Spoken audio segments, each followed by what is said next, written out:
తెలిసిన విషయమే.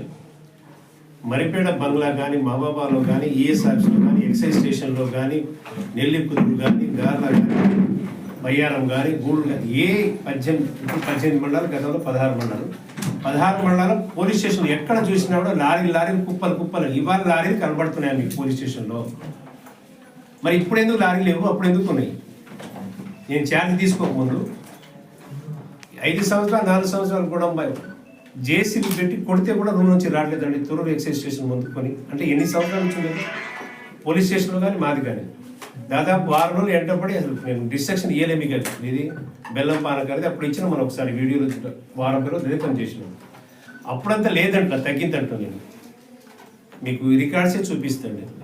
అప్పుడు వెహికల్ సెట్ ఉండే పెద్ద లారీలు 10 టైర్స్ 12 టైర్స్ లారీలు దిగేది. దాదాపు రోజుకు 1-2 కూడా దిగేది. ఇవాళ ఆ లారీలు ఎక్కడ కనపడతలేదు అసలు. ఏం దొరుకుతున్నాయి ఇప్పుడు కూడా కాదండి. ఎక్కడ దొరుకుతున్నాయి? ఆ 4 వీలర్ సంబంధించి డీసీఎం అది ఏముంటుంది, అశోక్ లీలాలో చిన్న బండి ఉంటుంది చూడండి. అలాంటి ఎక్కడ పోలీసు వాళ్ళు మేము కష్టపడంగా రూట్ మార్చుగా ఒక వారానికి 1-2 దొరుకుతున్నాయి తప్ప ఎక్కువ దొరకదు. మరి అప్పుడు లారీలకు ఇప్పుడు వేరియేషన్ చూసుకుంటే ఇంకేమో చెప్పండి. ఈనాడు గారు చెప్పండి మీరు. ఒకసారి మళ్ళీ స్టేషన్ ఒకసారి తిరగండి.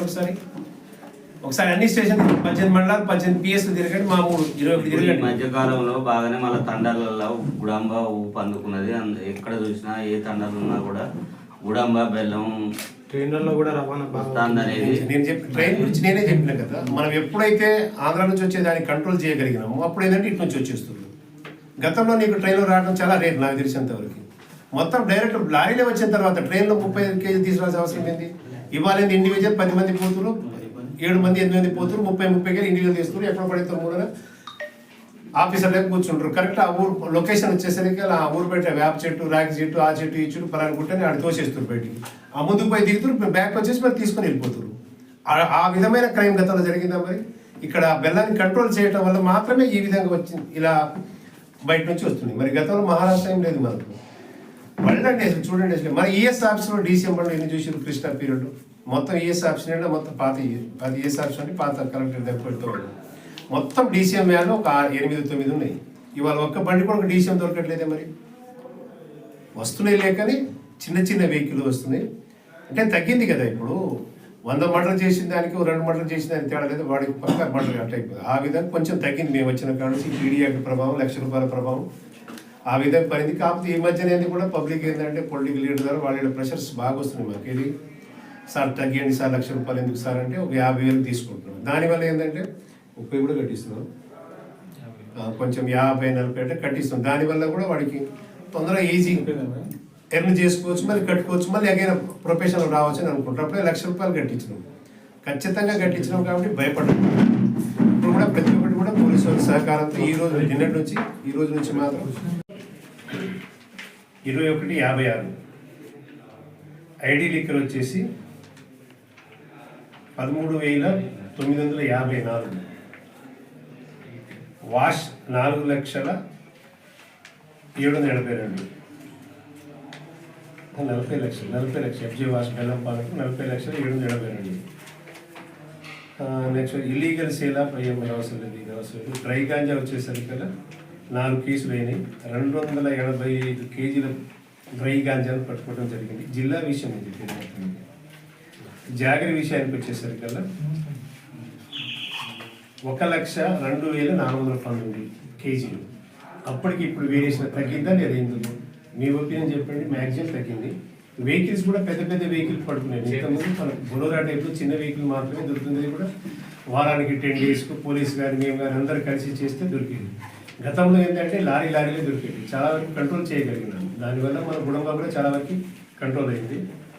నెక్స్ట్ ఎన్డీపీఎల్ ఈ సంవత్సరం మాత్రం బ్రీచ్ కేసెస్ వచ్చేసరికల్లా 26 కేసుల్లో 17 మందిని రిమాండ్ చేయలేదు. 17 మంది దగ్గర నుంచి ₹7,45,000 వసూలు చేయడం జరిగింది. నెక్స్ట్ ఈ సంవత్సరం మాత్రం పీడీ యాక్ట్ పెట్టారు 2024. 25 అంటే జనవరి స్టార్ట్ అయింది. ఈ విధంగా చేసినా కూడా అక్కడక్కడ కొన్ని స్పాట్ పాయింట్స్ కానీ మారకుండా వంటలు కానీ ఇప్పుడు 7-14 మంది చేసినాము. దాదాపు 4,000-5,000 బైండ్ ఓవర్ చేసినాము. అప్పుడు ఒక 13 లక్షలు, నెక్స్ట్ ఒక 9 లక్షలు, ఇప్పుడు 7 లక్షలు, దాదాపు 25 లక్షల దాకా చేసిన వాళ్ళ దగ్గర.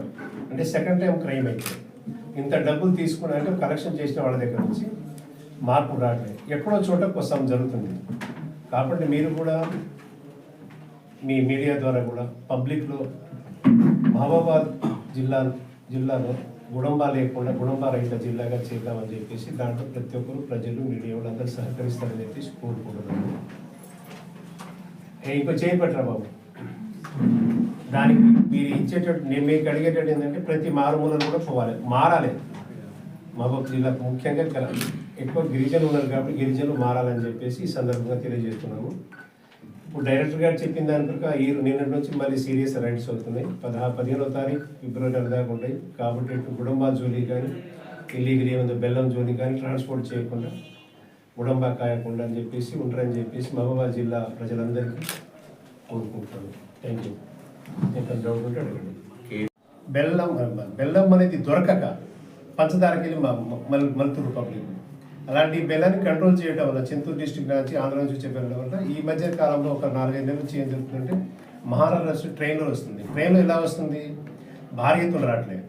ఓన్లీ ఫర్ ఒక్కొక్క మనిషికి 30 బ్యాగ్స్ 30 కేజెస్ 40 కేజెస్ అట్లా తీసుకొని వస్తారు. ఇండివిజువల్గా తీసుకొచ్చి ఊరు బయట ఎక్కడో ఒక లొకేషన్ పెట్టుకుంటే ఆడ పడేస్తారు, ఈ పక్కన స్టేజ్ దిగుతారు, ఎనికిపోయి మళ్ళీ అటు తీసుకొని వస్తారు. అంత కంట్రోల్ చేయడం వల్ల అటు మన కామారెడ్డి నుంచి వస్తుంది, బీదర్ నుంచి వస్తుంది, మహారాష్ట్ర నుంచి కర్ణాటక నుంచి కూడా వస్తుంది. అంత కాడికి బెల్లం కంట్రోల్ చేయగలిగాం. ఇట్టి బెల్లం 22లో 2,54,000 కేజీల బెల్లం సీజ్ చేయడం జరిగింది 1922లో. పర్సన్స్ బైండోర్ మొత్తం 1672. నెక్స్ట్ వచ్చేసి పీడీ యాక్ట్ వచ్చేసి 7 కేసులు చేసింది 22లో. బ్రీచ్ అంటే రెండో కేసు అయిన తర్వాత 137 కేసులు చేస్తే దాంట్లో 31 కేసులు వచ్చేసినేమో రిమాండ్ పంపించినాము. 39 కేసులునేమో బ్రీచ్ అమౌంట్ చేయంగా 38,35,000 రూపాయలు వసూలు చేసినాము బ్రీచ్ కేసులో. ఇది టోటల్గా 22 యొక్క నేను ఛార్జ్ తీసుకున్నటువంటి చరిత్ర. నెక్స్ట్ 23 విషయానికి వస్తే టోటల్ కేసులు 2,324. అందులో ఐడి లిక్కర్ వచ్చేసి 1,063, పర్సన్స్ 1,674. దాని దీనికి వేరియేషన్ కూడా రాయండి ప్లీజ్ 22, 23. నెక్స్ట్ ఐడి లీకర్ మొత్తము 16,412. ఇది ఐడి లీకర్. వాష్ వచ్చేసి 3,58,751 లీటర్ల బెల్లం పానకం రిజిస్టర్డ్ చేయడం జరిగింది. Next illegal no need. Dry ganja సంబంధించి ఒకటే కేసు పట్టుకున్నారు, 5.8 కేజీలు డ్రై గాంజా. జాగరీ వచ్చేసరికల్లా 2,61,092 లీటర్ల జాగరీ వాష్ అంటే బెల్లం పానకం ధ్వంసం చేయడం జరిగింది. టోటల్ బైండోవర్ వచ్చేసి 2,057 23లో బైండోవర్. అందులో బ్రీచ్ కేసెస్ 120 కేసులు. అందులో 33 మందికి రిమాండ్ పంపించినాము. రెండో కేసులో 13 మంది దగ్గర 9 లక్షల రూపాయలు వసూలు చేయడం జరిగింది అన్నాడు 13 మంది దగ్గర. నెక్స్ట్ పీడీ యాక్ట్ చేతికి వచ్చేస్తే 7 పీడీ యాక్ట్ చేసినాము.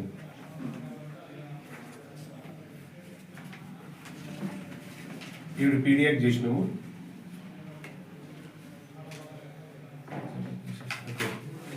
24 విషయానికి వచ్చేస్తే ఇక బైండోర్ వచ్చినాయి కదా, చదువుతుంది వెహికల్ తర్వాత 24 విషయానికి వస్తే